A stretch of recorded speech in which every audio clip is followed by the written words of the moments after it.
So our next presenter is someone he's about half as good looking as I am. He's about half as strong as I am. Actually, looking at that picture, I don't think so.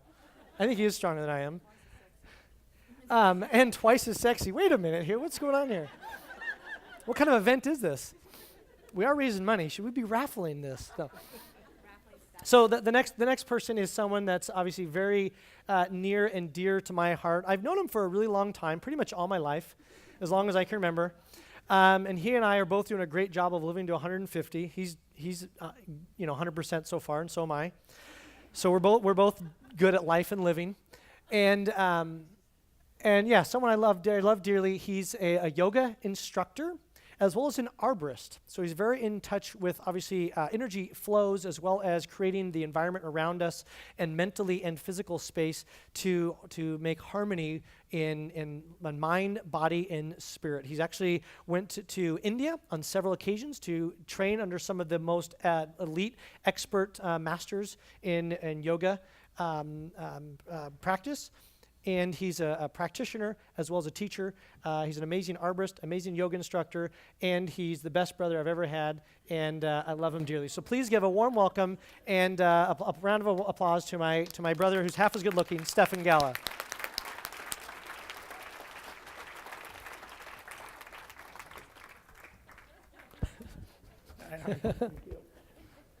Green is go. Oh, we got to do the double. We got to do the double. I forget. So it's a thing my brother and I started. I don't know if you guys were here last time, you remember this. Every time my brother and I hug, we do a double hug. So it's gotten to this habit. We don't even let's say it anymore, except for I just dropped the ball. So we'll come in, we'll do one hug one way, another hug the other way to balance out. Because whenever you give someone a hug, just pay attention next time. You almost always give someone a hug on the same side. So we thought, well, let's balance it out. And that's the yin and the yang in the yoga. So yeah, we like it. We've been doing it for, 10 years now, 10, 15 years now. Yeah, quite a while. So, all right, the stage is yours. Cool. So yeah, really grateful to be here at the Longevity Summit today. I've been learning some good stuff. And it's really a great thing, isn't it? I mean, really, how awesome is it? Thank you, Thaddeus. Thank you, Dr. Gala, for putting this on. Can we give him a round of applause for just making this happen? Really incredible stuff. So yeah, I'm Stephen Gala. I'm an arborist, yoga instructor, and actually that's not how you spell arborist. I think this slide was added last minute and by one of the staff members. So, but just so people that do know, we'll just talk about that for a second. There's no H. There's no H in arborist. How many people here know what an arborist is? Most of you, yeah, everyone, like a tree doctor, tree surgeon, that kind of a thing. So yeah, so today, I'm going to make this really quick, really simple. Because, I like simple in my life. I don't like to get bogged down with a lot of details, those kinds of things, even though there's been a lot of really great information here, which I'm really just going to kind of add on to that. But I'm going to talk about spending time outside to reduce stress. How many people here have stress in their life? Right, yeah, we're human, right? Yeah. And how many people here would like to reduce their stress? Right, yeah. And so there's a lot of different ways to reduce stress. So I'm really going to talk about a way that really doesn't require any practices. It doesn't require really, very much activity, really pretty passive, and it doesn't cost any money. So yeah, a little bit about me. I'm an ISA certified arborist. There's a picture of me up there in one of the trees working in Shady Cove over the Rogue River there. Owner of the Rogue Tree, a full-service tree care company. Now I'm also a Yoga Teacher Alliance certified yoga instructor, meditation instructor, and really lover of the outdoors and all things nature. It's one of the reasons why I live here in the beautiful Northwest Rogue Valley. Yeah.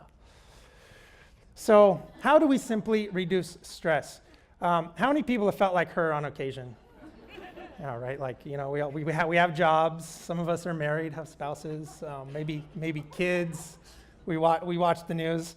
So yeah, we all have stress in our lives. So, when we're feeling like this, what are some of the ways? There's good ways and there's bad ways to reduce stress, right? What are some of maybe the not good ways that we reduce stress? Alcohol. Good one, right? Yes. Eating, right? Overeating, yes.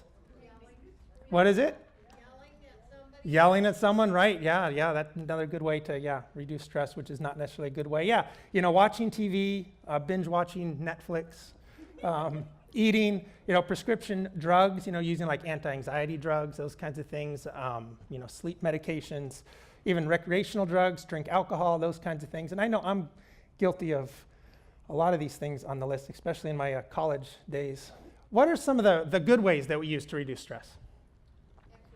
Exercise, good one, yeah. Reading, meditation, meditating, good. Yeah, all really good ways to reduce stress. Yeah, yoga, exercise, meditation.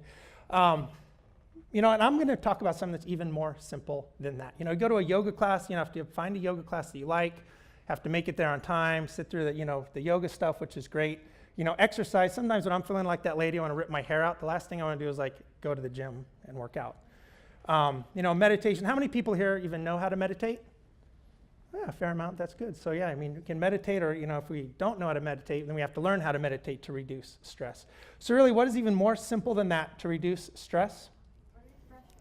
Talking about just go outside. It really is that simple.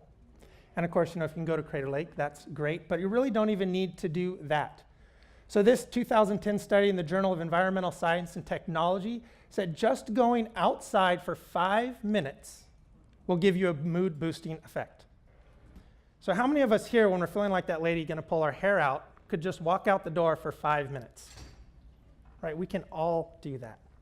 And it will help you feel better. So now really we can even take this one step further. How many people here have heard of forest bathing? Anyone here heard of that? One, couple hands, forest bathing.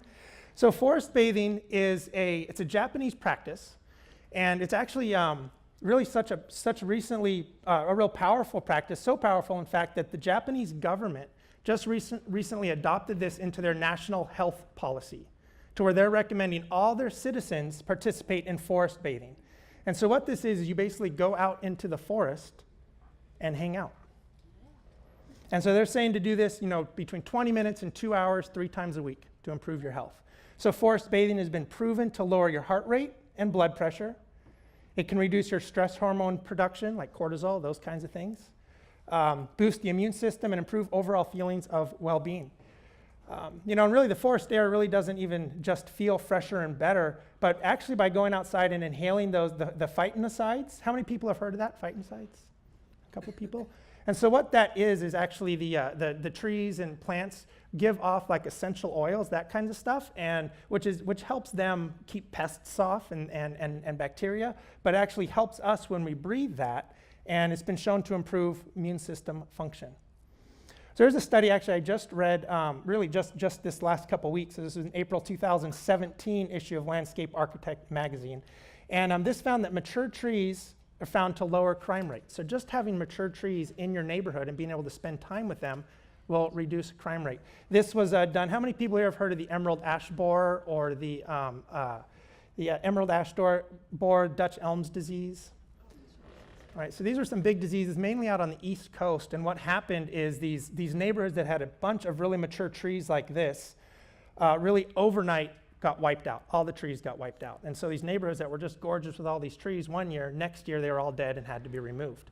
And so this lady looked at those neighborhoods where the rate of tree removal was the highest and linked that to crime rates. And where the tree removals were the highest, the increase in crime rate went up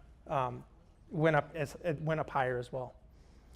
So really, just talking about spending more time out in nature to help yourself live longer, that's what we're talking about here in the Longevity Summit, living longer. So spend time with trees, spend time in nature, just go out your front door. And I know we all do that already. If we get kind of an argument and we walk out the front door, come back in, and someone says, where'd you go? Oh, I just had to go outside and clear my head, or I just had to go outside and get some air. So we all know that helps. And so what I'm hoping is that this gives you a little bit more permission to act on that. And to say, hey, I'm going to go outside and I'm going to go reduce my stress. Protect the green space that we have. You can create your own outdoor area. And really anything that you normally do inside, you can take it outside. What are some things that we do inside that we could go ahead and take outside? Read. Eat. Walk. No. Music. I was thinking after one of our talks, someone might say sex, but we haven't heard that yet. So really anything you do inside, you can do outside. Also like your afternoon pick-me-up, like when it's like 2, 3 o'clock, that kind of thing, when people are reaching for coffee, you could even go outside. That'll help give you your mood boost as well. If you work in a meeting or work in an office, those kinds of things, or have regular meetings, could even work with scheduling your meetings outside, either the picnic table, those kinds of things. Oh, who put that slide in there? Oh, whoops, no. I got to give my brother a hard time. But actually, this is me and my brother here. And every year, we worked as river guides for a number of years, in high school, college, that kind of stuff. Now, for fun, every year, we'll take a group of people down the Lower Rogue. And this is actually a picture from one of those trips. We're just because we both have stress in our lives. We have stress in our jobs. Putting on an amazing summit like this, imagine there's a fair degree of stress. Me with my tree work, there's stress involved with that. So we try and get outside to help reduce our stress. This here, we're on the Lower Rogue. Even though it's summertime, it's raining and it's cold, but we're still having a great time. We're outside and really enjoying ourselves and enjoying life. So, last slide here. Nature, it's really cheaper than therapy. Get outside and do that. Again, Stephen, spend time outside, reduce your stress. Thanks, guys.